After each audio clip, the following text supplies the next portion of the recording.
Hey guys, welcome back to another Trainz tutorial. We're back in Audacity. So a couple days ago I did my tutorial on just general horn sound making, start to finish. This is how I make a horn sound, and these are some of the tips and tricks I use. Well, today we're going to do something a little different, and I'm going to show y'all how to deal with slightly more problematic audio and how you can still use it to make a good functioning horn sound. So in the tutorial a couple of days ago, I chose the recording in 9706 because it was going to be the least problematic in terms of, making a good general horn sound. I wasn't going to have to finagle with it a whole lot.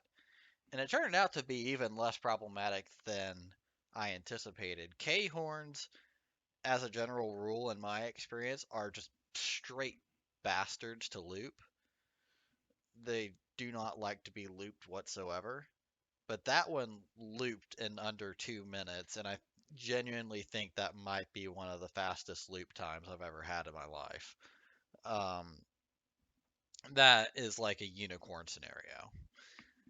But so today I'm going to be working with the recording of Georgia Northeastern 2000. It's another recording that Mal sent in. I showed it briefly in the beginning of that last video. So we're going to go from the least problematic audio clip to the most problematic audio clip.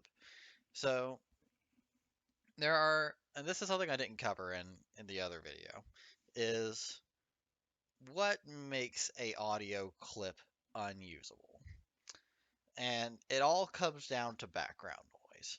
You want to have as little background noise as you possibly can because it will show up in your recording whether you like it or not. There's a pretty hard limit to what you can and can't filter out. Some things that you will be hard pressed to get rid of are things like, say, spit valves. Railroad crossings are a killer every single time. If you're too close to a railroad crossing when you take your recording and the bell doesn't cut out, like if it's one that's constantly playing throughout the entire train, chances are you'll still be able to hear it in the recording, and that will kill your audio.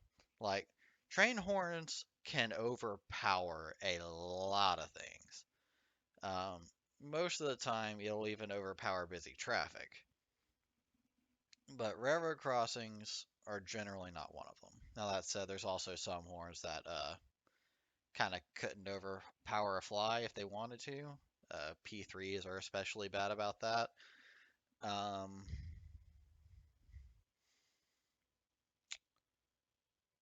but generally speaking, yeah, crossings are a killer. Spit valves hurt.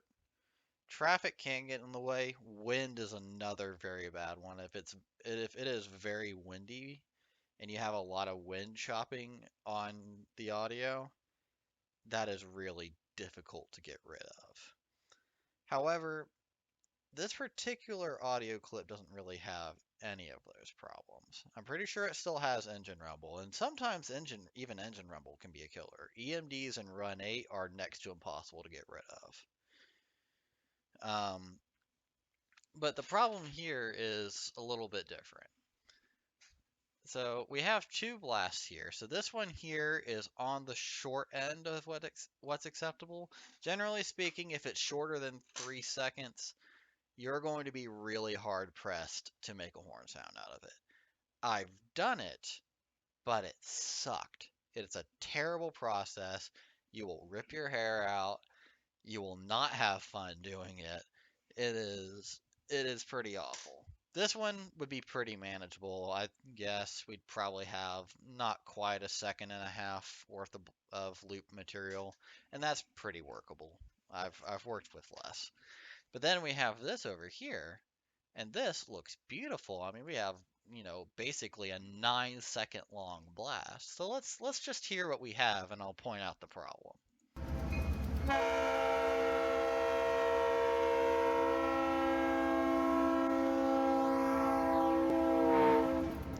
So the problem is, for, almost 4 of those seconds, one of the bells isn't sounding. And that is a bit of a problem because that means that you have inconsistency in your loop. And what that can turn around and mean, because the 44 bell is dead for like half this blast, but it comes back in the end, which means that it will show up in the tail. So if you're in Trainz and you're blowing this horn and you decide to stop right around in here where the 44 bell goes dead, it'll still loop back into the 44 coming back in. And it will sound really, really weird because Trainz will not like that. Well, it's not so much that Trainz won't like that, it's more the algorithm that it uses to crossfade it back together will make it sound really janky. So, the good news is, all told, we still have about a 5-second recording, maybe 4. But we have a lot of dead space in here with that dead 44 bell that we are going to have to get rid of. So I'm going to go ahead and get rid of this blast because well, actually I'm not. I'm going to copy this and I'm going to create a new project and I'm just going to kind of store it over here just in case I need it because the tail of this one is more intact. And the reason why I didn't use this blast to begin with, you hear a lot of popping in that. I'd have to get rid of that too, and that's also not very easy. This one has significantly less pop.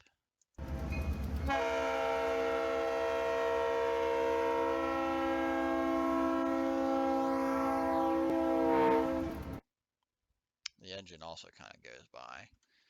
So the real question is, first and foremost, do I want to use this tail or this tail? And Doppler effect is telling me that I actually want to use the first tail because this tail here, you can kind of hear it right about here in the recording. You kind of hear that in it. That is the sound of the horn passing the camera. Doppler effect is saying no.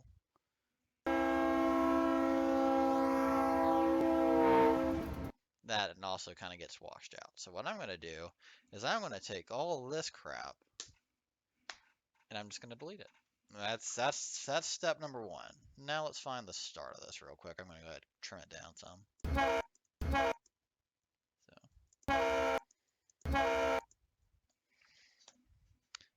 No, I don't want that. Go away.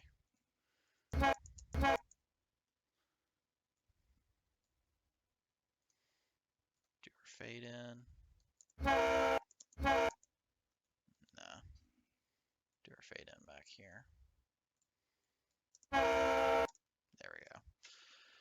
Alright, so that's all trimmed down, for the most part anyway. I can get rid of this as well. And now, let's go over to our other blast and see what we can salvage from it.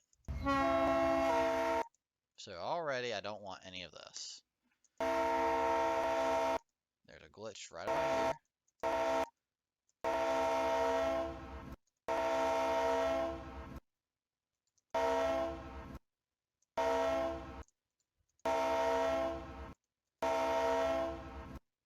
The ironic thing is the 44 bell actually cuts out early in this one, so if we really, really wanted to use that extra material, we could.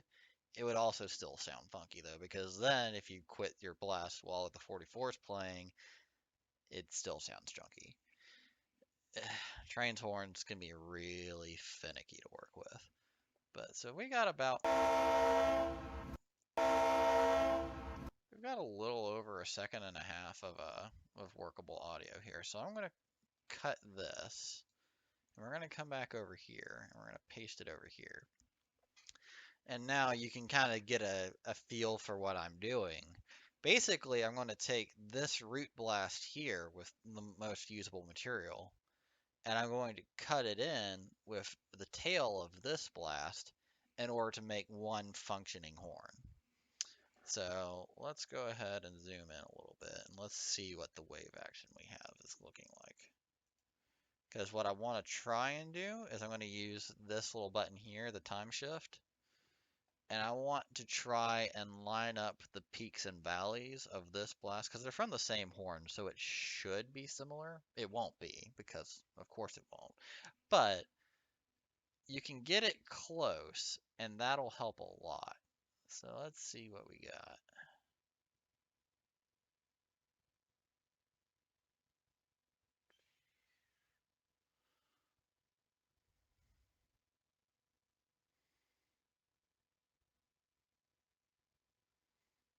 Hmm.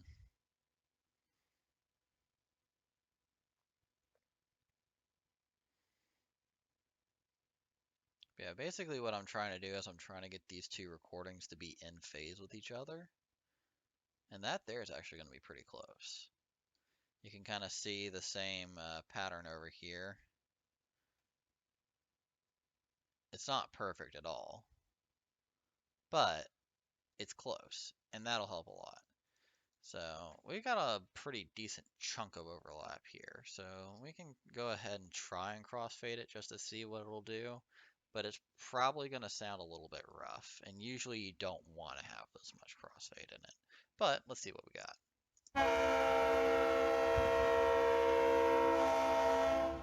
Oh, the tonality is different between the two. So you can kind of hear this is a little drier. Oh, shoot. How am I going to handle that?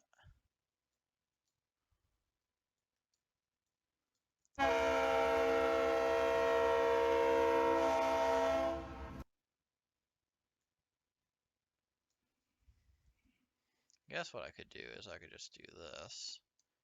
Cut out the extra material that I wanted to keep.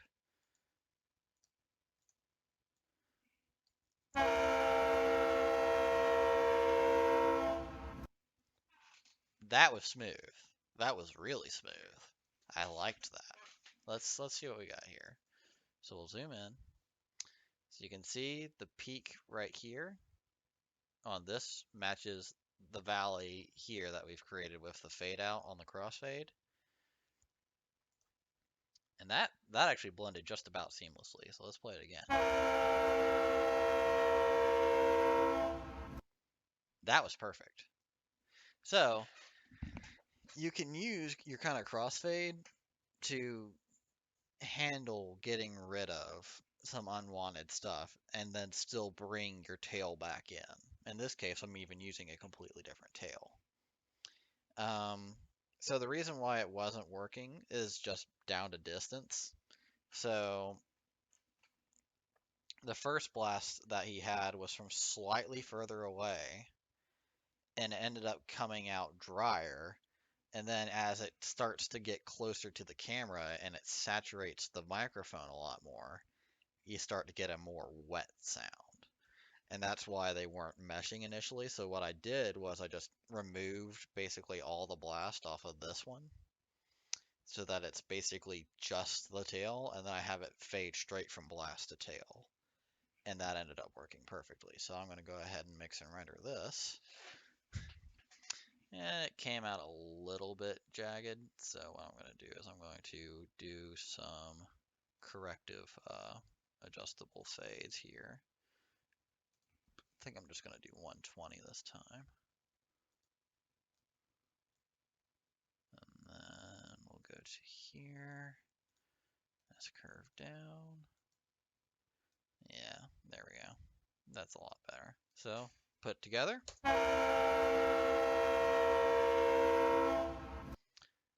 And then from there, I can go ahead and get rid of the excess there. Put a fade out on it.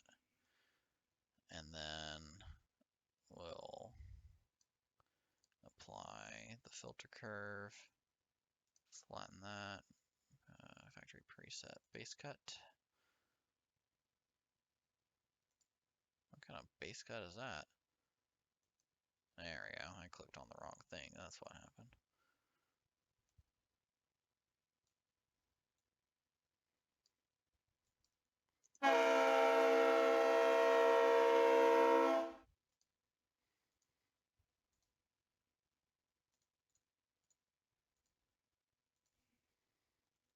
The red lines bother me.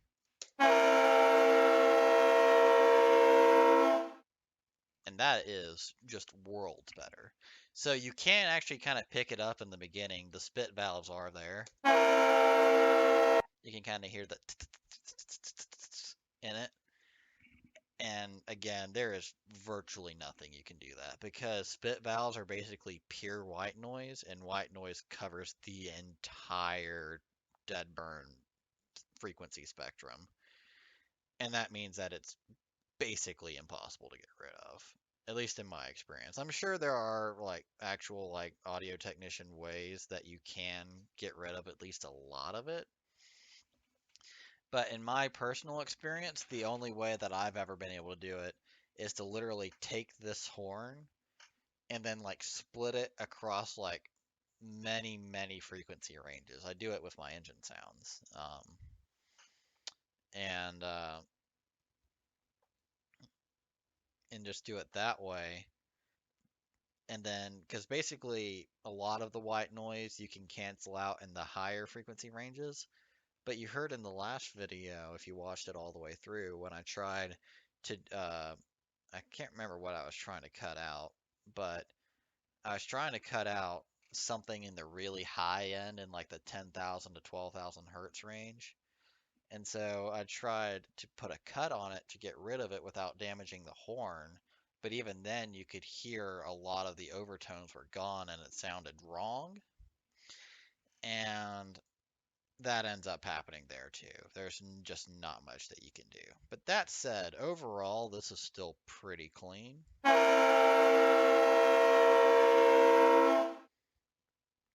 That will still make a pretty good horn sound. You'll be able to pick it up just a smidge in game because it's a little more compressed in game. But honestly, it's not a super huge deal when it's as subtle as it is there. And I might actually be able to get this a little louder with a limiter, but I'm honestly not sure I will. Let's try.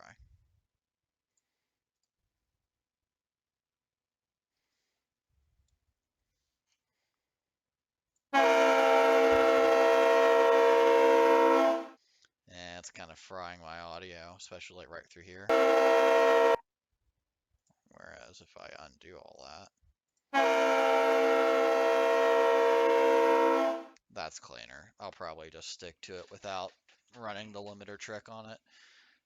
But yeah, so that's one way that you can deal with some of the slightly more problematic audio. So I'm going to go ahead and I'm going to cut here, and I'm going to go about my process of making this into a horn. And then if I run into any further trouble, I will come back and I'll show you what I have to do. All right, so I'm a little bit further along. As you can see, I'm in kind of the middle of my echo making process. And here's another one of the little things that I do tend to come across from time to time. Let's play what I have so far of my echo. So you can hear, like, especially right through here, you can hear it's peaking really bad. And that's because just the dry echoes do tend to come out a lot louder than the wet echoes, as you can kind of see the difference in the amplitudes. So what I'm going to do to correct that and keep it from peaking like it was, is I'm just going to go to amplify and I'm going to set it to about -4 and hit OK. And now you can see that the amplitudes are a lot more similar.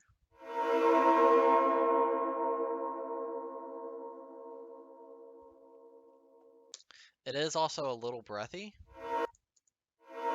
You can hear with a lot of the noise in there, but a lot of that is also just the blast itself. So I'm actually going to cut it right about here at that peak anyway. I'm going to do a pretty short fade in, a little adjustable S-curve up.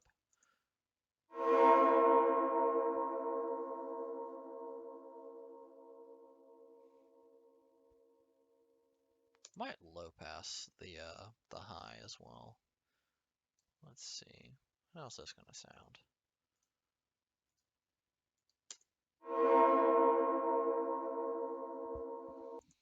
Well, with the actual horn itself.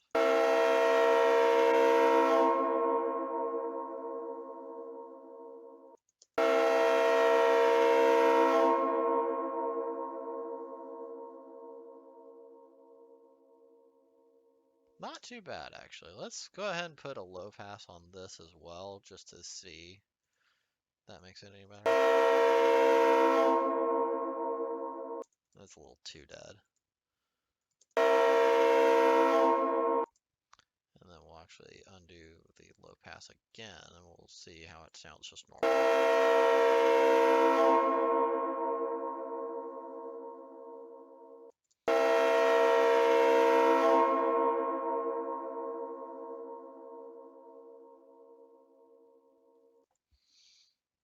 I think I actually like having the low pass on my dry.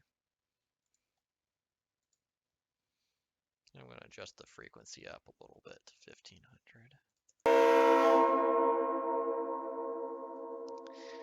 So that keeps it lively, but it takes a little bit of the energy out because you have to think about your echo for a second. So the echo is just the sound waves reflecting off of surfaces like, buildings or a mountain or something crazy like that. Or in the case of the way I'm making echoes, the Grand Canyon. And so basically the sound itself is no longer being made, it's just reflections. So it's going to be losing energy as it fights its way through the air the longer it's bouncing around. So you don't want your echoes to be too energetic. You want them to sound big, but you don't want them to sound like they're part of the blast. And that's kind of what I was getting there. So this here, having my dry echo be without the low pass, it was sounding it's sounding too lively. And so I've gone through and with the low pass, now it sounds a lot less lively and it sounds a little bit more like a proper echo.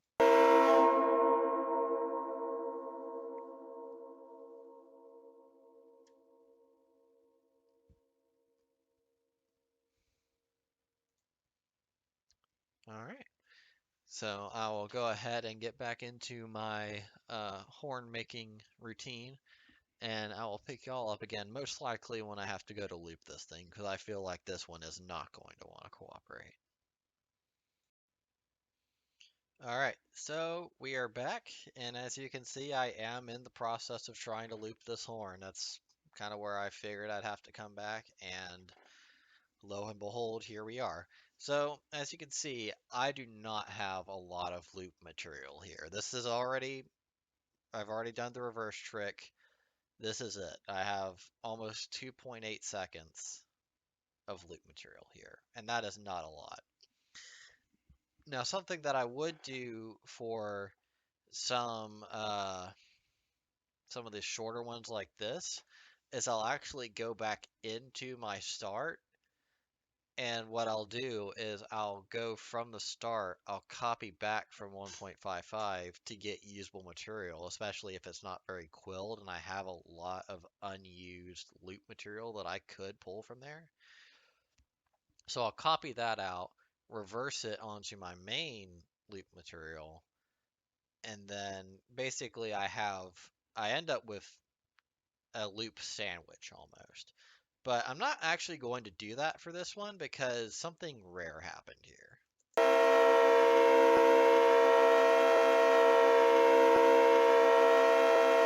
There's no pop at the end. That doesn't happen to me very often. I'm very tickled by that. So I'm not going to actually extend it. Plus, it honestly doesn't sound that bad. There's enough material here that's not going to sound horrible.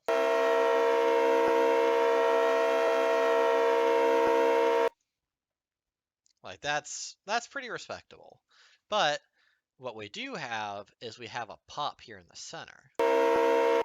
And so I'm going to show you guys how I go about dealing with that. So where is my loop point? Right here. So now you get to see the least glamorous side of Trainz horn making. Trying to get a horn to loop at all, basically. So I'm going to get rid of all this. Zoom in a little bit more. And this is just kind of what you have to do, and I hate that. Like, trust me, this is my least favorite part of horn making is looping.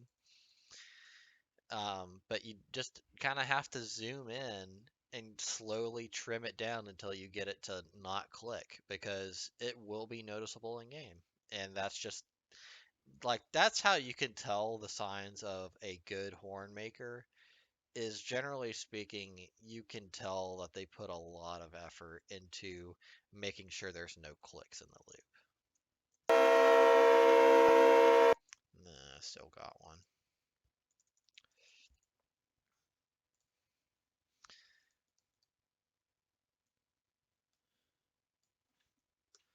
Now you might be wondering, has there ever been a horn where I just kind of gave up and got it as close as I could and then said, you know what, I'm sending it?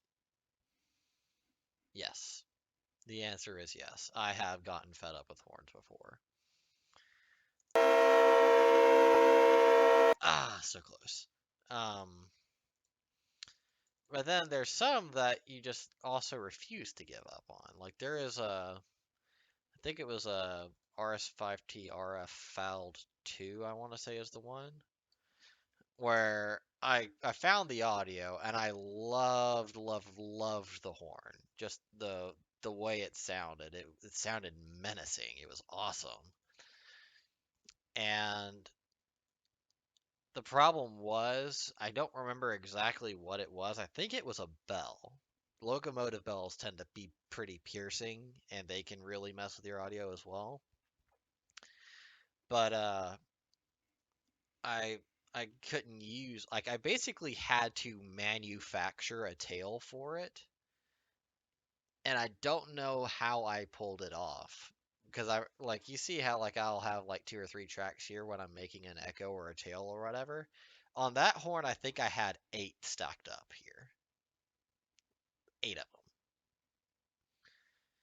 them, and it worked though. The tail sounds just about flawless. And honestly, I still count that as one of my better horn sounds. It is worth putting in the extra effort, but sometimes you don't want to, and that's fine. If this dadgum horn would just loop worth a crap, that would be pretty nice.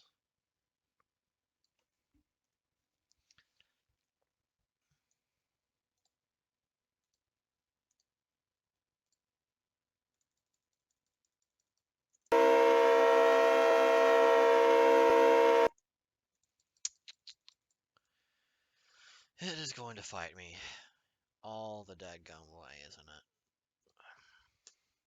So you can kind of see here, I'm trying to loop it as close to the zero line as I can for this one. I'm going to see if I can't get it to cooperate there.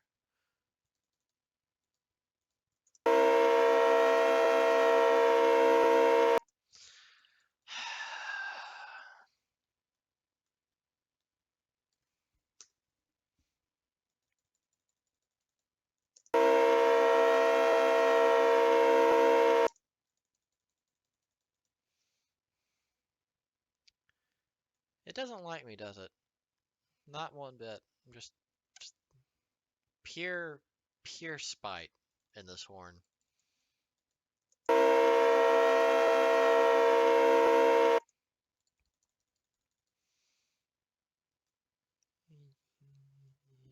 you don't want to loop. Shut up.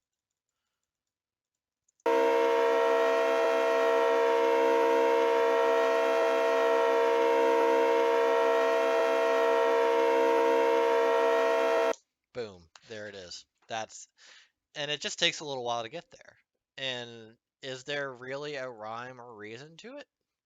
No, there is not. The last horn peaked or looped on a peak. This one peaked in a valley. Some of them will only peak on the zero line. And you'll never be able to tell. It really is just trial and error when it comes to looping these things. It is very, very frustrating, and anyone, especially for anyone who is just getting into this, believe me, I feel you. So I'm gonna go ahead and assemble this in game, and then I'll finish off this tutorial by letting y'all listen to how it sounds in game. All right, so I've got the horn all put together, and it's in Trainz now. So the bell I have on it, I'm probably going to change. The recording I used for it wasn't super duper clean, but it was kind of unique because you normally don't hear like EMD bells that slow. So I went ahead and put it together anyway, but there's a lot of white noise. You can kind of hear it.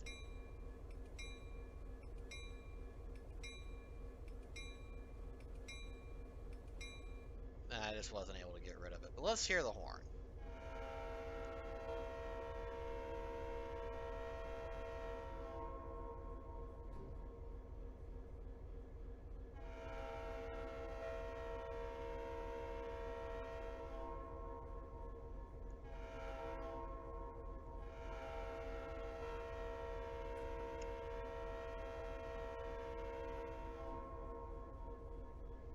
So overall, it sounds pretty good. You can't actually really pick up the spit valves in game like you were able to in Audacity. Like if you listen really close, you can hear it, but otherwise, like if you're not looking for it, you won't hear it.